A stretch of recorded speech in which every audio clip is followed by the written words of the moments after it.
Coming up after the draft next was on the over, Heard It podcast. the Houston Texans called me. They said, Mack Brown, we're going to bring you here for rookie minicamp. You got 2 days to prove if you're a good player. After 2 days, you go home. Sheesh. So rookie minicamp, you're not a priority free agent or a draft pick. So draft picks and priority free agents, you on the team for sure. A rookie minicamp invite, you just got 2 days to show your talent. I got the ball, and remember Fred was like, he's soft, he's tired. Fred my dog now, but Yeah. I remember he said that. I remember the first play, I just shot through the hole. Went right past him. And by that time, looking at him like, it's on now. You said who saw who? And What? we had Joe Kai, you had Moose, so we had a great defense. But my thing is, I'm on the team with a lot of great athletes. But I wanted to bring something to the offense. Like, listen, I'm not coming here to be a part of the pack. I want to be over. I want to really help y'all lead to a championship. Like I had a key in early and just focus on where my two feet is located. That's where I'm gonna be at. I be present where my 2 feet is. So like I'm right here talking to you. That's all I'm worried about right now. I'm talking to you. So at that moment is, if I could train hard as I can and be the best I could be at this moment, then I'm gonna be better the next day. So I wasn't worried about what's gonna go on next. Only thing I knew is I had a dream when I was a little kid to make it to the pros, and I'll make it to reality. So no matter what toss and turns or what roadblocks I got to go through, this is my Building a legacy, so watch how you step to me. You know it's inherited, ain't no comparison, stacking up guaranteed. Moving so militant, consistent and disciplined. Getting that paper and stacking it up, no time for no chillin', man. Building a legacy, so watch how you step to me. You know it's inherited, ain't no comparison, stacking up guaranteed. Moving so militant, consistent and disciplined. Getting that paper and stacking it up, no time for no chillin', man. Yo, what's good? It's Sir Gates. You're now tuning in to another episode of the Heard It podcast. Hope everybody's day is going well today, man. So look, today's guest is a special guest again. All on special with our new bro for a long time. 5 years in the NFL, real estate investor. You know, he's a great dude, motivational speaker. So I got Mack Brown in the building. So what's good with you, bro? You doing all right, man? Yes, man. I appreciate you having me on the show. I'm excited. Yes, sir, man. Yes, sir. So let's do it. So before I start the show, you know, what I like to do is to break the ice real quick a little bit. You got the deck of cards right here, right? So I'm gonna pull a card. I don't know what it's gonna say, but we both gonna answer the question. It ain't nothing crazy, or like outlandish. So it's gonna see what it is. So this get it going. So let's see what the first card gonna be. Let's see. All right. You have $100K. You have to donate or create a charity. What do you do? Donate or create a charity. I'm gonna create a charity. Well, what kind of charity would you do? So I have a charity. It's called Built Tough. And the charity I do, I make sure I give money back for the kids for scholarships. Because you know a lot of kids, they don't have the funds to go to college. Facts. And that's our future of our world is the kids. So Facts. Definitely do that first. Facts. Myself, I do the same thing because I like to give back to the community. So I'll definitely start a charity to pretty much kind of look out for the youth. And to my whole thing is like I love to try to instill discipline and consistency. So I'll do something of that nature. Like I always want to do, now I know I'm going to do it one day, is I want to kind of bring the element of the military to the civilian world for like the youth. Just that structure, that discipline. Smart. Just to, and it's like going to be like a minister boot camp, but with the same morals that's going to be instilled into the children. So if I had that to do that, that's definitely what I would do for sure. So I agree. I mean, I won't lie to you. Growing up, my dad was like that. Yeah. Kind of militant. Like make sure we're on schedule. Like even now, like I tell my people, like I got to leave the house at this time so I can get here at this time. Man, I am the same way. It's a struggle trying to get my girl on point with it sometimes, but it's just a woman thing. But so we're gonna hop right into it, man. So get on the podcast. What I love to do is just start at the beginning, you know, from childhood, growing up. Just want to get your origin story, right? Because somebody who may be listening or watching may get motivated from it, inspired, and just get that spark into them to say like, hey, I can do this too. I want to do this as well. So just take us back to young Mack growing up, like where you grew up from, where you grew up at, the household, just those type of things. So how was Mack Brown's childhood growing up? You know what? It was fun growing up. You know, I was born in Decatur. Shout out to Decatur, East Side. Born in Decatur, so you know, so on that side of town that we moved to close to Stone Mountain, and that's where I played my first year of football at. It was at Redan Park. But I played baseball and football, so I played baseball first at Way Walker and football first at Redan Park. But you know, growing up, my parents knew I was always great in doing stuff. Like even when I was playing tag in my class in kindergarten, people couldn't catch me, and my mom was like, "You too active." She's like, "You too active. You got to get to football." And my dad was like, "Nah, you might get hurt. You might get hurt." And I remember I don't remember, but my mom told me like a couple years ago, she's like, your first practice, you went untouched like every play. And that season, I scored 41 touchdowns that year. Yeah. And I didn't really know about football. And my dad, like, you see my number growing up, I had a 33 number. You know, 33 is kind of like old school number. Like, you know, people, when we was growing up, they wanted 1, 2, 21. 7 and 3s, the small numbers. But my dad instilled that in me early, like, Tony Dorsett was a great back. You know, he loved the Cowboys. So I was like, okay, I'll keep 33. And I was growing up in the community with a lot of athletes in DeKalb County. I always wanted to be the best. Like, I took it serious early. You know, I always tell people, keep 2 feet in, no matter what you do in life, right? So for me, you know, every time I touched the field, I wanted to score. Every time I touched the field, I wanted to dominate. You know, playing running back, you as a little kid, people always want to hit you.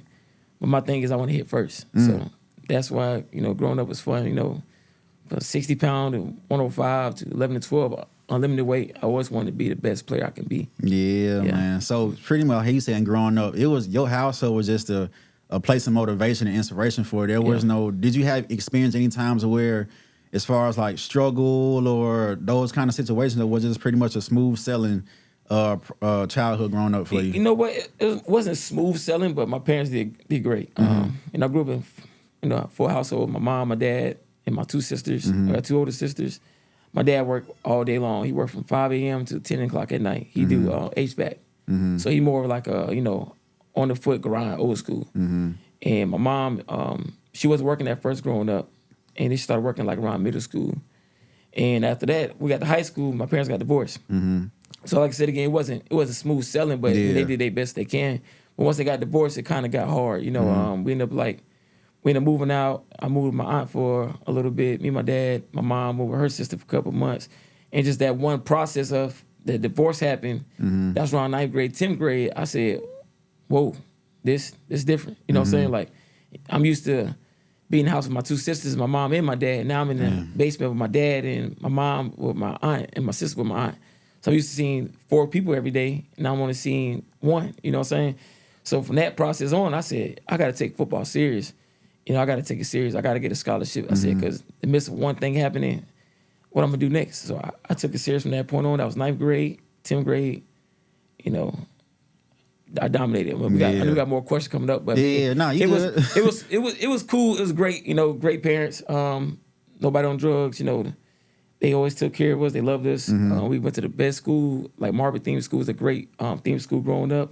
But like I said again, once the divorce happened, that's when things got rocky. So like when that divorce happened, did it take you through like a mental turmoil, like in a bad way, or and then also a second part to that question?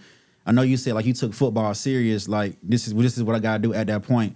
Was that in efforts to try to like bring your family back together in some kind of way, or was it just your outlet of dealing with what was going on at the time?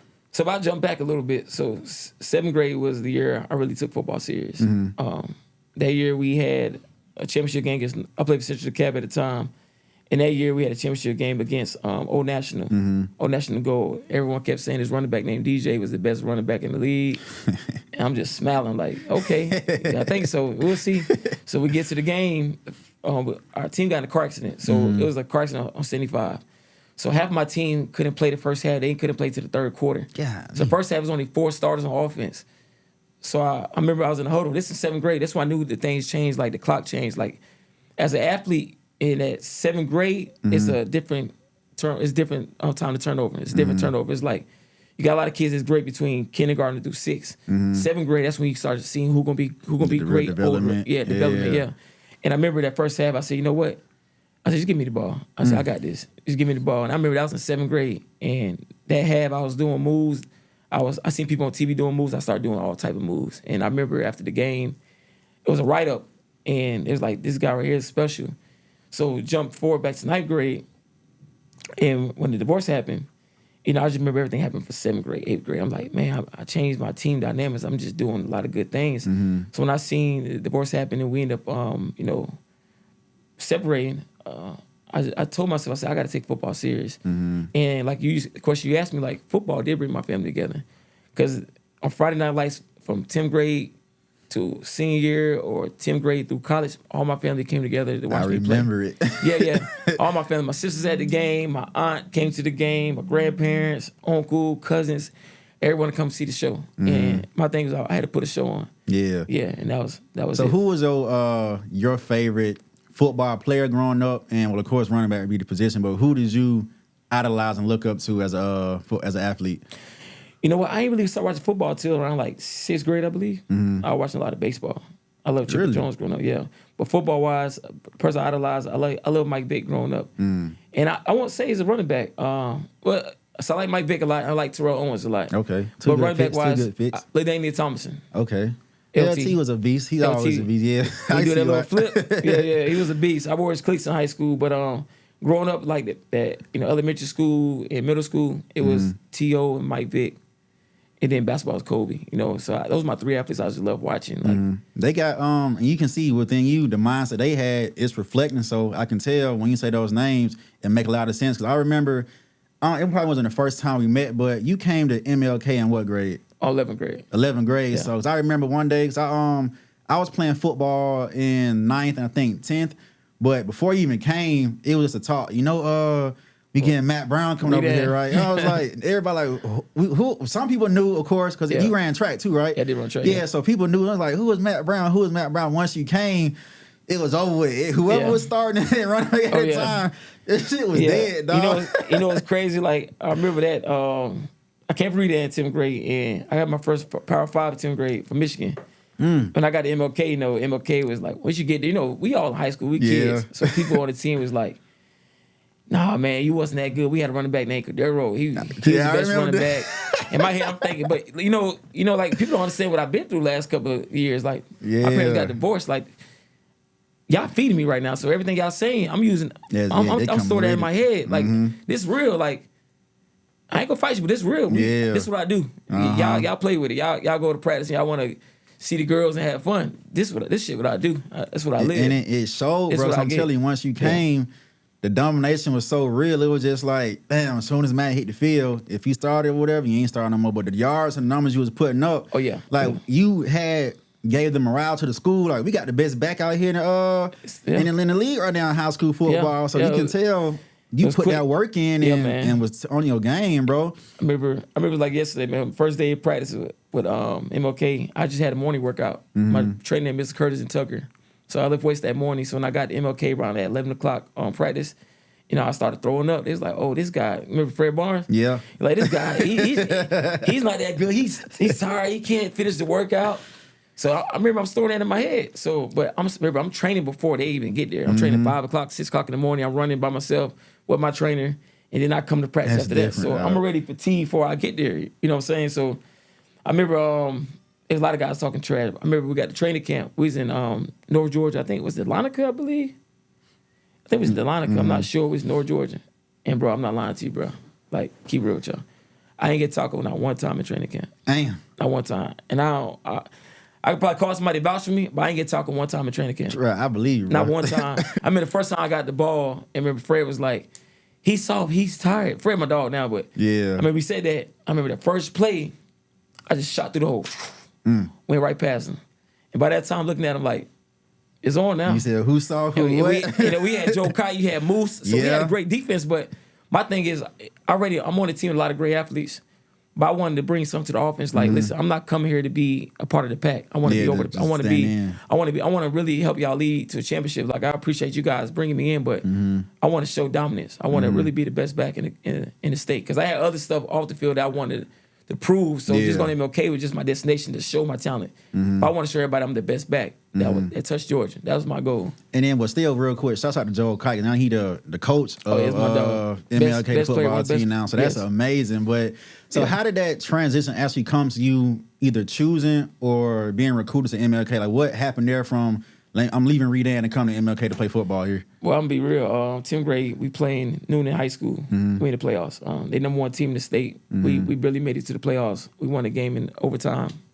I scored last play overtime in high school, 10th grade. We played Noonan High School, number one defense in the state of Georgia. I had like 160 on them. 160, yep. We on the goal line by the score. Our quarterback caught an audible on the 3-yard line. Threw a pick and lost the game. I took it so serious. I said, listen, I really dominated this game. We all dominated as a team. Like, I really put some yards up.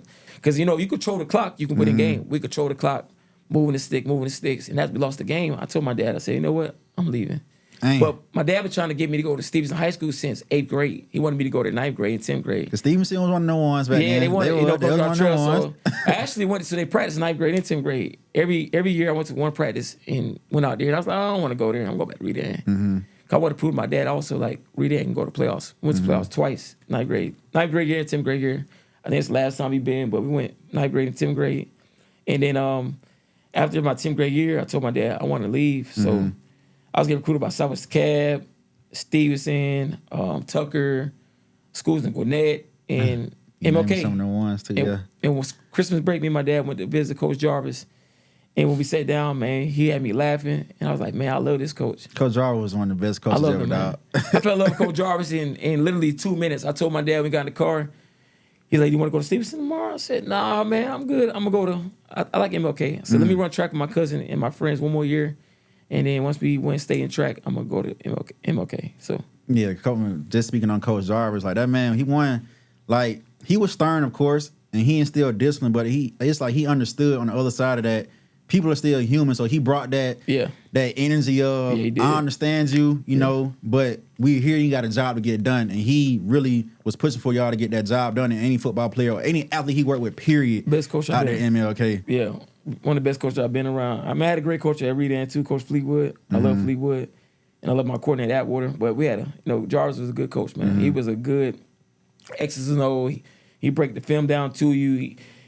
He teach you football other than just pass, hitting content. He tell you about like off the field of like being a student of the game. Facts, that's what that mental part. So after you did your high school career, then you moved to college football. So just talk about that transition from high school football to college football. Like, was it difficult just to adjust to those type of play calls and in a collegiate area, or how was that transition for you going through that move?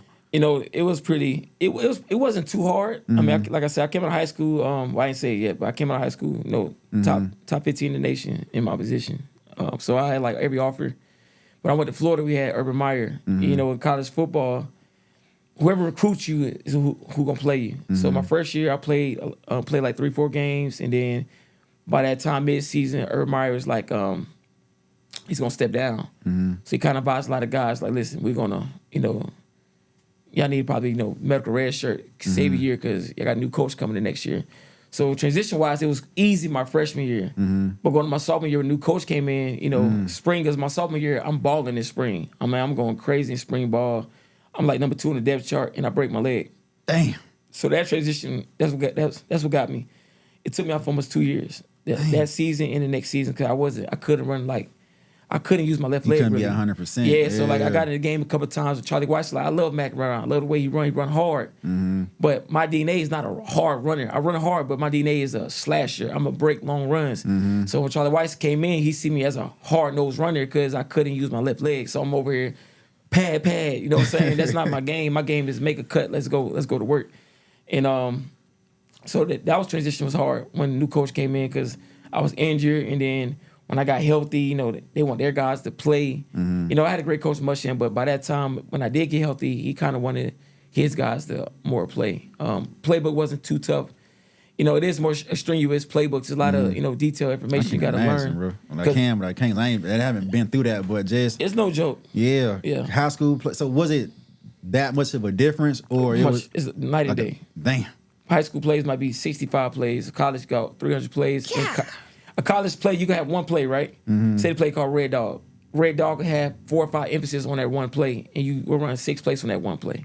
Damn. You know what I'm saying? Like, the play could change by just the way the defense lined up, the alignment of a defense. If the linebacker play A-gap, or if it's single high, or if it's 2 safeties, split safeties, like, the playbook could change. I mean, the play calling could change in a matter of seconds. So how did you go through that process of, like, I guess training yourself mentally to adjust to all these different plays and audibles in one play, and I got to learn all this stuff for this season to also, keep my position to keep going. So how did that work out? Like, what was that process of doing that?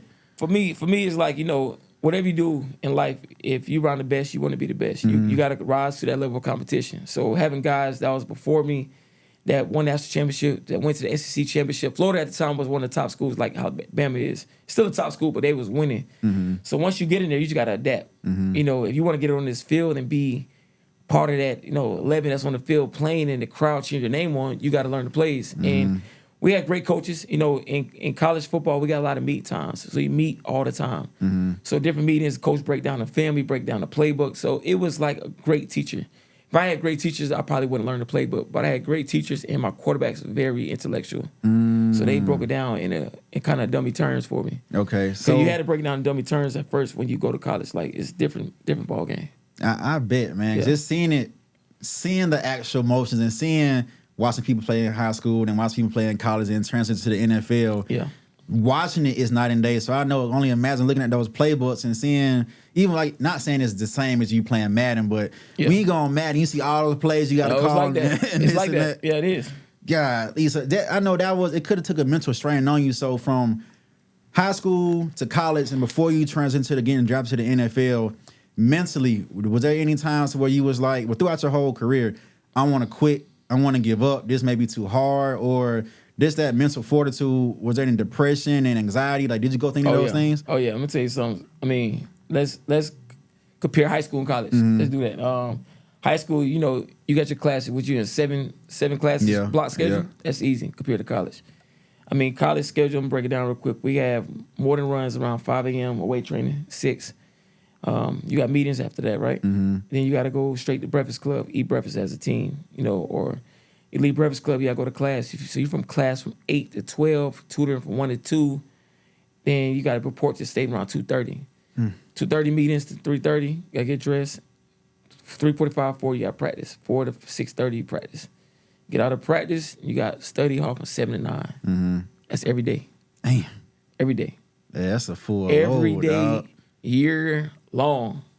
That's mentally straining on you. And now think about this too. If you have an injury, you got to go early in the morning because you got to rehab. So now that's mentally tough. And then I broke my leg. I had a crutch from the bus all the way to class. God damn, they didn't give you one of the little. Now back then we wasn't really on the 3 wheel. We was on just, you on that crutch. You got to go to class. So that was pretty tough. But my junior year, it was really mentally drained on me because my family supported me. Like I said again, parents divorced. So when I played football, it brought my family together. So when they was coming down from Georgia all the time to come to Florida for my games, it's a 5-hour drive here, 5 hours back. And then we don't really have money like that. So like my parents got to stay in my apartment, So we packing up in the living room on the bed. That's love. Yeah. And they come to the game, I'm not playing. So imagine that. You at the game, your family drive all these hours, and you on the sideline sitting down. I remember one day, bro, I don't know, it was my sophomore year or my junior year, probably my senior year as well. I remember we was at this restaurant called Ale House, and my dad was looking at me. He looked sad because, I was sad. Your parents can feel your emotions. Yeah. And I'm just looking back, like, I got my head down. I remember I had, like, tears in my eyes. I'm like, man, this is crazy. I'm like, how can I imagine myself being in this situation? I'm like, at one time, I feel like I was the best back that came in the cleats. Like, one time, I feel like I was the best back ever. I feel like God created me to be the best running back that ever lived. You know what I'm saying? And now I'm over here with this injury. I'm on the sideline. I don't know my left shoe from right shoe. Because, when you lose your confidence, you don't know about nothing no more. You don't know how to catch. You don't know how to get handoffs. So in the restaurant, I'm looking like, man, how did I get myself in this position? So I'm just thinking back the last 3 years. I'm like, I have no touchdowns. I don't got no yards. I'm not going to get drafted. I said, I'm just in a shitty situation. And I remember at that moment, I'm like, I'm not going to give up, though. So I remember going home that Christmas, Thanksgiving. I don't know, it was Christmas break or Thanksgiving break. I went home, and I got in my car, and I was driving around to all my old parks. I got out of the car. I walked on every field I played on. Citrus Cab Field, Reading Park Field. I'm walking on the field, and I'm like, man, I was a great player at one time. So I'm just trying to get my old memories. I'm just visualizing, like, I scored so many touchdowns here. I drove to Reading High School. This is one day. I drove to MLK High School. And one day, bro, no joke. Then I drove to Memorii Stadium in Panthersville. And probably around that time, I started in the morning and got to nighttime. And I got back home, I was just thinking back, like, man, I did a lot of good things growing up. Amazing. So I did a lot of great things. So when I got back to school, I'm on one now. I said, you know what? I know they're going to do some shit. They're going to do something. They might have benched me this season. So what I did that senior year, I was on the track every weekend, that whole summer, on the track every weekend. First game come around, I lead the team rushing, get benched second game. Second game come around, I get in the game, last play, I get hit by Reuben Foster, last play of the game. Drill, boom. I didn't touch the field to get to bowl game. But after every game of that college season, I was in my sand pit every night training. I told myself, I said, you know what? Summertime track, sand pit every Saturday, no matter if I play or not. I'm getting ready for the game. My game is spring ball. My game is April 6th. I have pro day. My pro day is my game. I'm not going to have no stats this season because I know they're not going to play me because I can see the way things go. I'm not playing. Yeah. So my pro day was April 6th. So I'm training from that last summer, every game after every football game. Bro. And pro day I balled. And I got my chance to make it to the NFL. So how did, during those times, like for Mack Brown, how did you get through that stuff? Like, was it to take care of your mental health? Did you go for long walks, just sit down and meditate? Like, what is your process of getting out of those ruts of those downtimes whenever you do experience them and when you did experience through that time? I had a key in early and just focus on where my two feet is located. That's where I'm gonna be at. I'll be present where my 2 feet is. So like I'm right here talking to you. That's all I'm worried about right now. I'm talking to you. So at that moment is if I could train hard as I can and be the best I could be at this moment, then I'm gonna be better the next day. So I wasn't worrying about what's gonna go on next. Only thing I knew is I had a dream when I was a little kid to make it to the pros, and I'll make it to reality. So no matter what toss and turns or what roadblocks I got to go through, this is my journey. This is my story. I'm gonna tell one day, like how I'm telling you now. This is my story, and deep in my heart, I knew I was making it to the pros, no matter what happened. Like I really knew deep down. I told my teacher in 10th grade, she argued me. One of my teachers, she argued me in 10th grade, like, you think you all that, but I didn't. It's always one of them. I didn't think I was all that. Just I was a silly kid. You know, people don't know what I was going through. You know, parents divorced. You know, I was living with my dad. They know what I was going through. So like I was like laughing a lot, you know, joking around, but that's my fun, you know. And I remember that a lot about you, bro. I promise you. In MLK, it was like always laugh. When Matt was on the field, bro was a beast, but just in class and through passing, bro, you was goofy as hell and always cracking jokes, bro. That's it. That's all that was the me. Time, that was bro. Me. Yeah. So, but it's just amazing to hear that story because anybody else, some people would have just folded and broke when they noticed I wasn't getting played. It seemed like my career and my dreams going down the drain. Like that takes a lot of mental fortitude and toughness and just mental strength to push through that stuff. So I applaud you for that and to keep pushing through adversity, dog. Because that's tough on some people. Everybody's not built like that, it's man. Tough, man. But one thing too is I don't want to make it under, but a good support system is everything. You know, my dad every night, some days he's like, "You the best," and he like you the best, you the best, you the best I ever seen. But at the moment, I'm like that. How am I the best and I can't even get on the field? Because I was discouraged, but I didn't know I was discouraged. He said, listen, you the best. You the best I ever seen touch the ball. You the best. Speaking to you. My mom, if I'm down, my mom like, I love you. Or my sisters call me like, hey, man, we excited for you to play in the game. So my sisters and my parents, that support system was no joke. And I knew I could have let them down. I couldn't. And I remember in college, we had our senior speech. And before the last game of the season, you got to walk up in front of the team and speak. And I remember I broke down in front of my whole team. I was crying. I said, man, my career didn't go how I was playing. I don't remember all the words I said, but I remember the last word I did say was like, I'm going to make it to the pros. Some people probably laugh. I don't know who laughed, but some people started crying because people on my team was real close to me. Like, Mack is silly, but Mack always brings the team together. Yeah. And I broke down to the team. I said, I'm going to make it to the pros. I'm going to make it. And that's the last thing I said. I said, I'm going to make it. Girl, that's wild. Yeah. That support system, like you saying. Because with me growing up, I had support, but it was like more so kind of either outside of the home because we were just trying to survive most of the time. Like my parents just go get a job, go to work, trying to help them pay bills and X, Y, and Z. So it was just being spoken into. It just wasn't there. But I growing up, of course, it's not an excuse anymore, but I see the difference of why you got to speak into your children and why you got to be that person and uplift them in because at a young age, we're so impressionable and it's like we trying to navigate this world the best we can. It's hard, bro. While not being an adult, but having that the parentals and your siblings just to say, hey, no matter what happens, we still love you. We got you. Do your thing. So I can only imagine just the fire and the flame that put into you. And now that you're saying you always knew that you was going to make it to the pros. So let's jump to there. After college, how did that process work to when you got drafted into the NFL? So what was that like for you? Like, I know, because of course, that was your biggest dream. So just the emotions and the process. So how was that for you? You know what? I didn't get drafted though. But that process, like I've been through that process in college. Like how low can I get? Yeah. Like how low can you get until you get back up? So I'm like, how low? I already been low. So I can't go any lower. Yeah, what else? So it's time to get up now. So like going to the pros, I had my trainer coach, David Irons, thank you for him. He found me an agent. I had my junior year, I led a team in rushing. I didn't tell you that. Led a team rushing my junior year of college. My senior year come around, they bitched me. I had a lot of agents call me my junior year. So after my senior year ended, the same agents I called back, hey, man, you think you can sign me, help me pay for my off-season training or pay, help me pay for somewhere to stay at so I can make it to our team? And the guy was like, oh, nah, you're not on the draft board. We can't pay for this, can't do this, can't do that. So had no agent. And thank God, this guy named David Glenn, appreciate him. Shout out David Glenn. He signed me, paid for my apartment for all season, and he helped me pay for my training. And that process is no joke. But by that time, I'm ready, structured, I'm ready to roll, I'm ready to make it to pro day. Like I said, April 6th is my big day. I got to train, I got to make sure I compete, I got to make sure I perform at the highest of my ability so I can have scouts choose me to get a mini camp invite.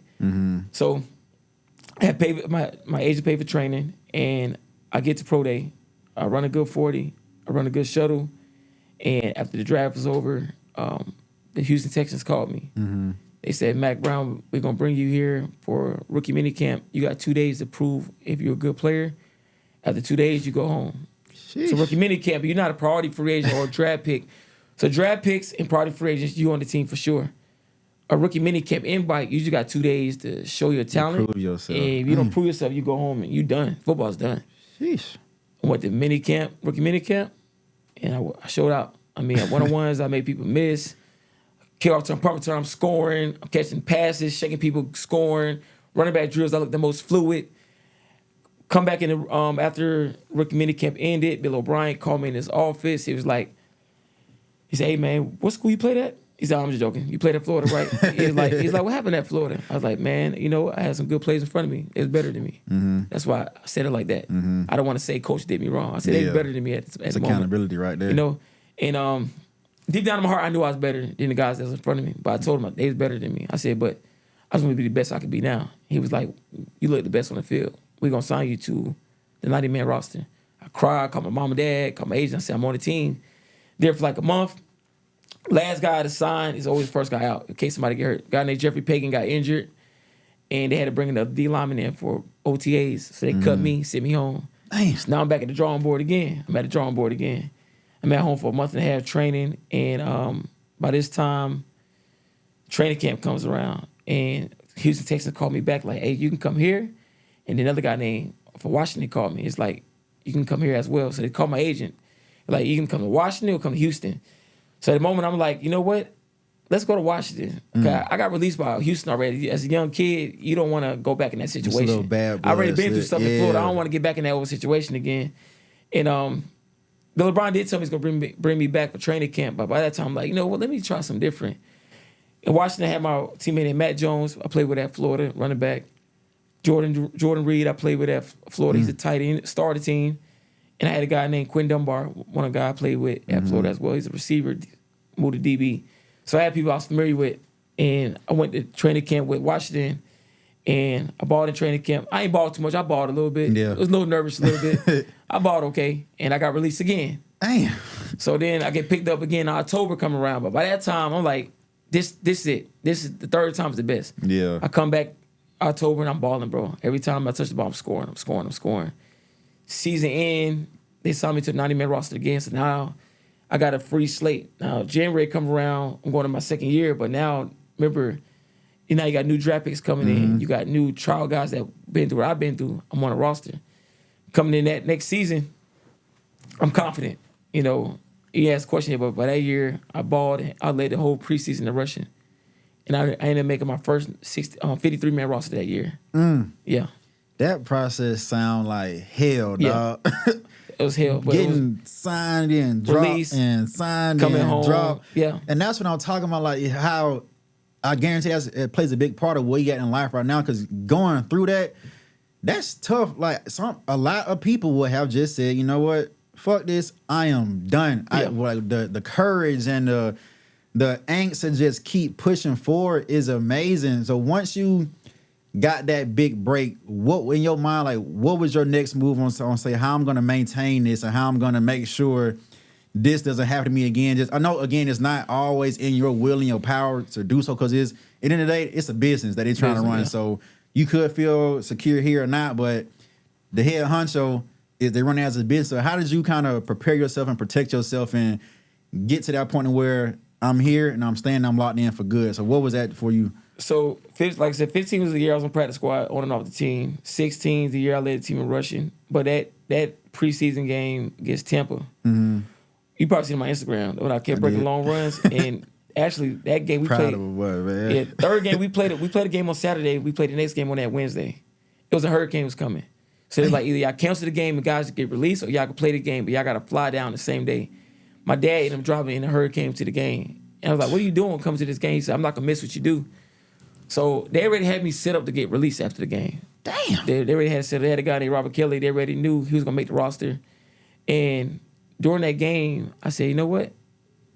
Let's show the world what this is. Like, what I've been through since I was younger of trying to get my confidence back in college or not getting drafted, getting released. Let's show people in this one game, even if it's one run. If God give me one run, I get hurt. Let me show everybody how good I am, how great I am. So that game, I took over the game. I had like 130 yards in the first half.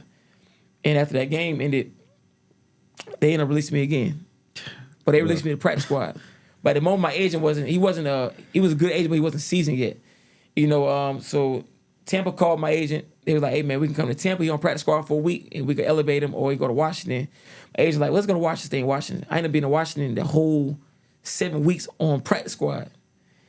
Week 8, I get elevated to active roster, and now I'm balling. I'm active roster. I'm getting scout team player of the week. I'm getting special team player of the week. I'm balling. That's that hard work. Come to week 13, come around, I get 8 carries and 92 yards. That's that hard work. Last time I touched the ball was in the preseason for 148. Then I didn't get the ball again until that week. And I had almost 100 yards and less than 10 carries. But that year, I just wish if I went to Tampa or where things would have went, I was in game shape to really run for 1,000 yards. I feel like I could have been a top 5 back that year. My body just was in sequence of me really taking over a game, you know what I mean? And the question you asked me earlier, like how would I do things different or how can I make the team? So every year, off season, I tell myself, get in best shape I can be, right?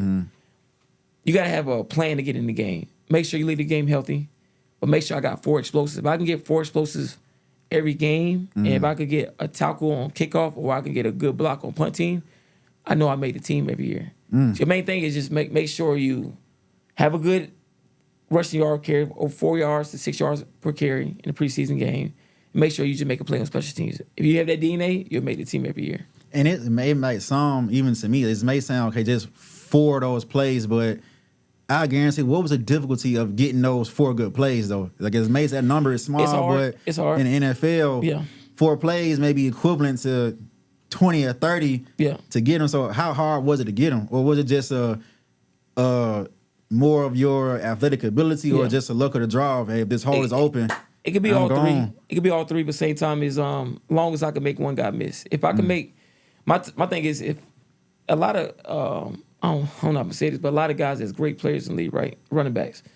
They got like Ezekiel Elliott, for instance, 2016, 2017. He had a great O-line, the best O-line ever. He get the balls wide open, right? But he's a great back as well. As a back like me, that's 3rd string, 4th string, you're not gonna have the best blocks blocking for you. So my thing is, if I'm gonna be on the NFL roster, I need to make somebody miss. So my thing is, if I make somebody miss and I move the chains, once I beat my chest, if I do like this in the game and I got a first down, I'm in my groove.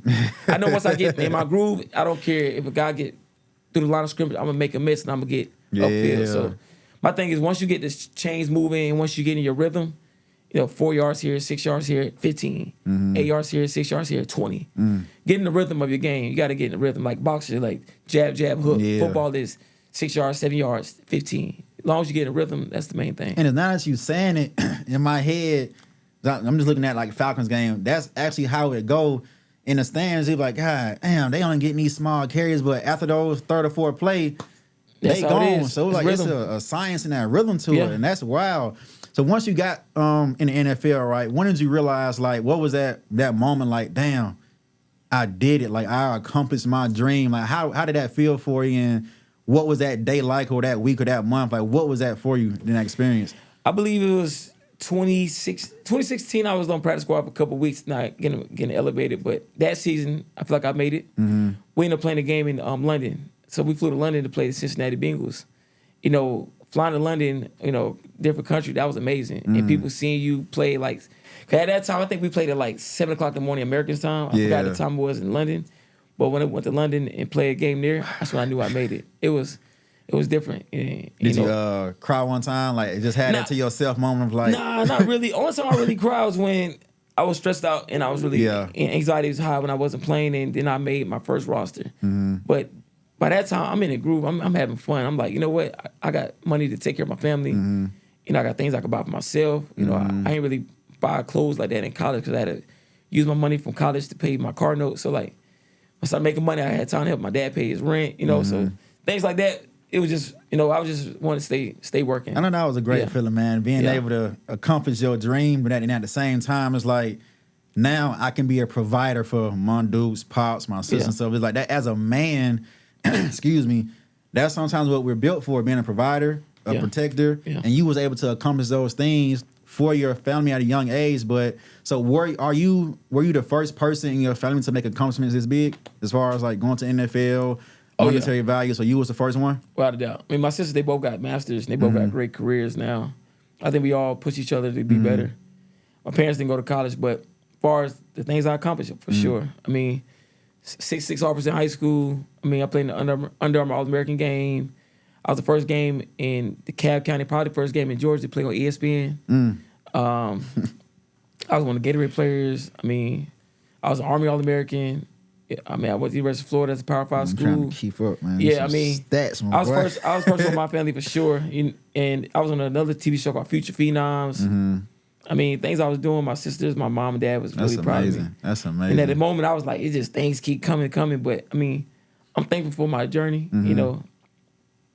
Sometimes like I could do things different by going to different school or anything like that. But nah, what God got planned for us is exactly His plan. We step into His steps He got for us. Sometimes we like, wow, I could have did something different, but we always gonna win no matter what. You know what He's doing. Yeah, excuse me again. So now, kind of getting to post NFL, exiting that journey of your life. Like you did all this work to get there, and now it's like, it's time to leave. So what happened there to where it's okay, I'm done.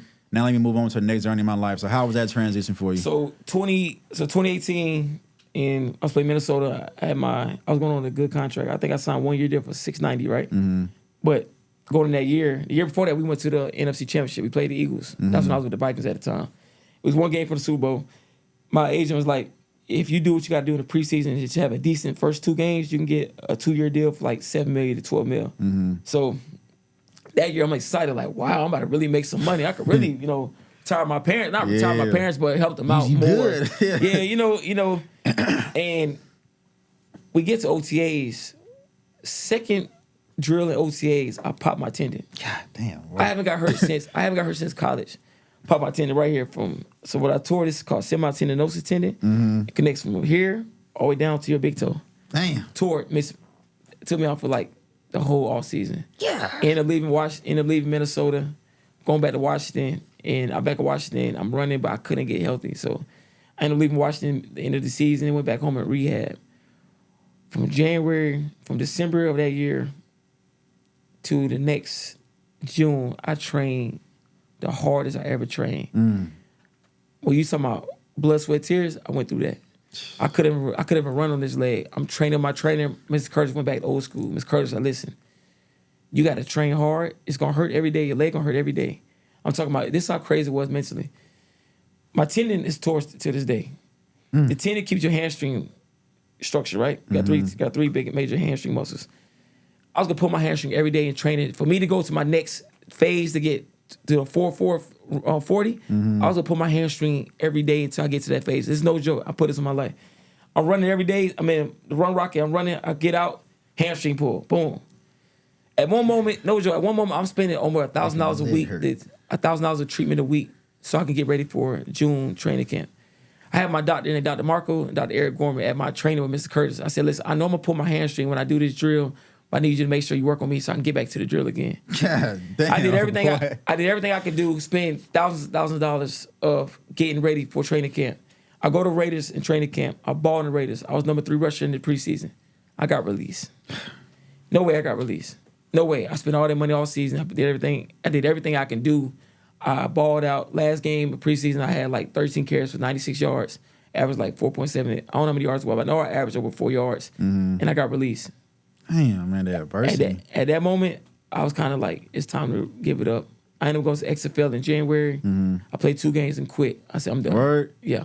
But by that moment, I was already transitioned already. 18, I already got my real estate company going. Okay. So, but after 2020, I was like, it's time to really move on. And so were you, at that time, really comfortable with that decision, or it was just like I don't want to do no further injury, I'm kind of, I don't have it no more, or it was just like, you knew like, you was cool with it when you was done? It was so much going on. My best friend died from brain aneurysm. Damn. One of my teammates played in college. My grandma died. My cousin got killed. Damn. My aunt died. Uncle died. Great-grandma died. Damn. Yeah, then my grandma died when I was in the XFL, and I didn't get to go to a funeral. So when I quit, I was done. I had no time to grieve anybody I lost. So when I left, and I went home, I kind of grieved for a couple weeks. I was like, I'm happy to be done. People ask me now, like, man, you look like you still could play. I said, well, you just looking like yeah. I was like, you know what? I probably can still play. I'm still fast. I said, but God got me doing something different. You know. Yeah. You know, I went back to went back to school, got my MBA. So I'm doing things different right now, and that's my goal now. You know, give back more to family. You know, also give people that's under me something different. Don't just say you play football. Don't say you got a backup plan. Let's say you got a dual plan. So I'm comfortable of the decision I made. When I quit, I feel like 1,000 pounds of my body just got it off. I said, man, my senior year I ain't played college football. I ain't get no plays. But I played 5 years in the pros. I'm thankful. Right, because some be lucky to play 1 year or just to even get into the pros. Even put a helmet on or get in the locker room, people thankful. I played 5 years. So no matter how long your career is, it was a blessing, dog. So I got my credit. I got credit years. I got my credit season, so I'm good. I gave my retirement. I got all that, everything. Oh, you good, dog. Yeah. That's beautiful. Yeah. So now, since after that, you say you got your real estate investments going, and also the clothing brand. Shouts out. Oh yeah, had to rock the shirt, man. Appreciate you know what I'm saying? Appreciate it. What made you get into that field of things? Like, what was your mindset there? Just okay, this is what I'm really interested in, or was it just like, let me find something else to do to get these businesses going? So how did that journey come about? When I was younger, me and my dad, we watched sports together. We watched every sport, football, baseball, basketball. Me and my mom, we watched the show called Extreme Makeover, and it showed people how like people struggling or people have a house and they come in and redo the house. And I always told my mom I want to get in real estate one day, so I wanted to flip. So we got them flipping houses in 18. Well, I started like buying properties like 17, 18, but I started flipping at 19. So I wanted to do that, and I love fashion. So that's actually when I first designed, but I love fashion. I love clothes, I love shoes, I love earrings, I love jewelry, you know, so I wanted to kind of like, you know, make a brand, but as well I wanted to have a real estate company. So you see a lot of guys now, they flip, right? Or they real estate agents. I want to do more than that.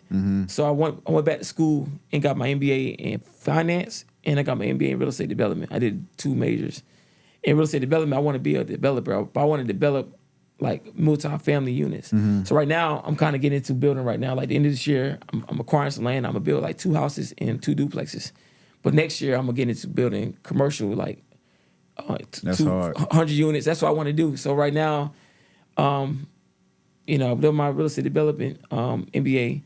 Now I'm studying for the PMP certification. It's project management. So I can really learn behind somebody how to really manage projects. You getting every aspect of the game. That's what I'm talking about. Yeah, I'm trying to show people you can do things different, you know, and as well as, you know, as a leader in your organization, as an entrepreneur, you want to develop your skills best you can. You want to be a knife. Like, I want to be everything. I want to be like Batman. I got my the whole utility belt, everything, the whole belt, you know what I'm saying? So right now, I'm actually getting my PhD as well in leadership to be a better leader, executive leadership. And now I just got into the program at Harvard, a certification program called Business Analytics.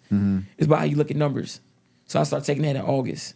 You get what I'm saying? So my thing is I want to... Multifaceted for sure, bro. Yeah, so I want to make sure the next 4 months, like what month is it? July to December, well, 6 months, whatever it is, I want to make sure I grind it out right now. And by the time December ends, I have all my certifications and I'll be able to really know the backstory of everything. So like whatever I want to jump into, I can be successful at it. You know what I'm saying? Because when you build a business, you want to be able to build a valuation for the business.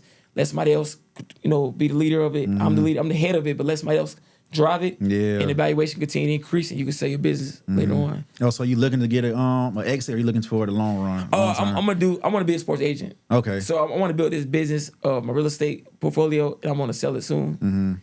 but I really want to be a sports agent. So that's where you're going, not your end all, but that's your, I'm going to ride this on my board. I'm going to ride it out. Yeah. I'm not a lawyer. Most agents, they either lawyers, you know what I'm saying, or they got $1 million. I'm not a millionaire like that, you know what I'm saying? So like my thing is, my agency going to be behind financial services, you know what I'm saying? So my agency, I got to have other income coming in to be able to fund. These players are expensive, bro. I bet. You got to pay players money from stipends. It's expensive, so I got to fund that. So I got to figure out, like, what can I do to make the most money? So I research every day, like, if I get this MBA, how much money can I make? I mean, I'm being real. I tell kids all the time, like, if I get this business analytics certification, how much money can I make? If I get my PhD, how much money can I make?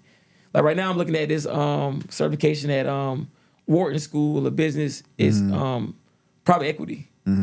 It's a 2-month program, and I'm gonna start that next in spring. You got your head in the ground. Yeah, I just want to work, man. Hey, that's good. Yeah. Keep your head down and stay focused and locked in, man. Like a lot of people should be doing that because, again, in life, we only do this thing one time. Man. So how much time do you really plan to waste on the BS and having fun? Like, it's a balance of everything in life, but it's just my view about like the brand inherited, right? Again, it's built on discipline and consistency, but I understand this is bigger than me, dog. When I die, I can't take no car with me. I can't take no house, no money, no clothes. So it is my obligation and my duty to prepare for the next generations coming up. So that's how I had to switch my mindset, especially post-military. It was like, damn. Oh, yeah, Memories Milk. Yeah. It was a fun little time. That's crazy. That's funny you said that. It was a fun time. I forgot about that. That's crazy. But it's like the kids, they are really our future. So it is up to us to prepare them to one day again take care of us and to propel what's coming up next, man. In life. But just real quick to touch on before we get out of here on your clothing brand, let's explain that, what it's about, and then the inspiration behind it. So Memorii, I came up with Memorii, the brand. You think about turtles, right? Turtles, I mean, I might be wrong because people like looking stuff up, but I believe the turtle got great memory. You know, like the big turtles, they live a long. Yeah, I was about to say one of the oldest and the wisest. You know what I'm saying? So memory-wise, they remember a lot of things. So memory is everything I've been through of childhood. You know, remember I said when I was in college, I lost my confidence. So all my memories I had from park ball in high school, I had to remember those memories to get back confident in college, right? I love so that. all the memories I got from childhood to propel me who I am now, that's why I named the brand Memorii. You know, we lose a parent, we lose a grandparent. All that you got left is their memories. You know what I'm saying? That's hard. So my main brand is an M logo, right? It's M logo, it's Memorii. But my secondary logo is a turtle to be the significant factor of like the symbolism of to symbolize turtles live a long time. They got great memories. So that's why I did it too. As well as life is not a sprint. Life is a marathon. Facts. If you watch the turtle versus the hare race, the turtle always moves slower, but the turtle always finishes the race. Yes, Life is about finishing. It ain't about like, I'm gonna compete with this guy, make more money than him. It's about, as long as you happy about yourself, as long as you know you gave everything you got that day, you gonna get to the finish line. And remember, the finish line never ends. It's a long Every time journey. you accomplish a goal, it's gonna keep going. The turtle always believe in keep running your race. So that's why my brand is called Memorii, with a turtle as a symbolization. That's beautiful, man. I love that, dog. And I'm gonna continue to support. So before we get out of here, if there is one thing that you can go back in time and tell young Mack Brown, what it would be? Young Mack Brown is not to have a backup plan. I tell young Mack Brown to have a dual plan. You know, no matter what you're gonna go through, you know, you're gonna win. And push everything. Push football just like you push your education. I mean, push your education just like you push football. You know, now I'm in school. I'm not saying I'm playing catch up. I'm doing a lot, but I wish I would have used my resources more in college. You know, doing more internships. I wish my 5th year of college I would have got my master's. But have a dual plan instead of a backup plan. That's what I tell young Mack Brown. That's lovely. And once again, so if anybody that's out here that's watching and listening would love to go to the NFL, would love to get in real estate, would love to start a clothing brand, just talk to them and tell them, give them that advice and help them get to where you at, further than you in life. So just get the people some good advice for that. So if you guys, whatever your dream you have, I mean, you want to be a coach, athlete, you know, whatever you want to do, keep 2 feet in. You know, if somebody you know did it how you want to do it, you know, take a couple steps from them. Like take a little piece from this guy, take a piece from this lady, and put it together for yourself and build a strong engine, build a strong foundation. And I didn't say this earlier, but I work for a finance company as well. I'm an executive consultant. So I tell people all the time, it's like whatever your dream is, bring it to reality. If you really want to do this, learn, read books on it, go on YouTube, look at videos, find mentors that could teach you what you want to do, and go do it. Facts, man. Same way, bro. I love, I'm a sponge. It's like knowledge is just knowledge and wisdom and understanding. It's what I pray for every day. And it's just getting in and learning stuff. That's the best way you're going to progress in life and grow, man. The best way. But again, man, it was a blessing having you here, bro. And I enjoyed the conversation. Pretty sure we'll have another one day soon. You never know. But y'all look, the show nice, man. You did a great job. Appreciate it, dog. Appreciate it, man. It's been a long time coming. But before you leave, to tell everybody where they can find you on social media. If you got any announcements you want to announce, just let them know that. That's all you, Brody. Okay, social media, find me on Instagram at Mack Prime B, MackPrimeb on Instagram. Twitter, you can't find me.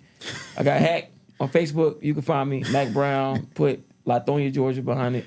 I don't know, they still got my old high school address behind it. That's how you find me. That's it.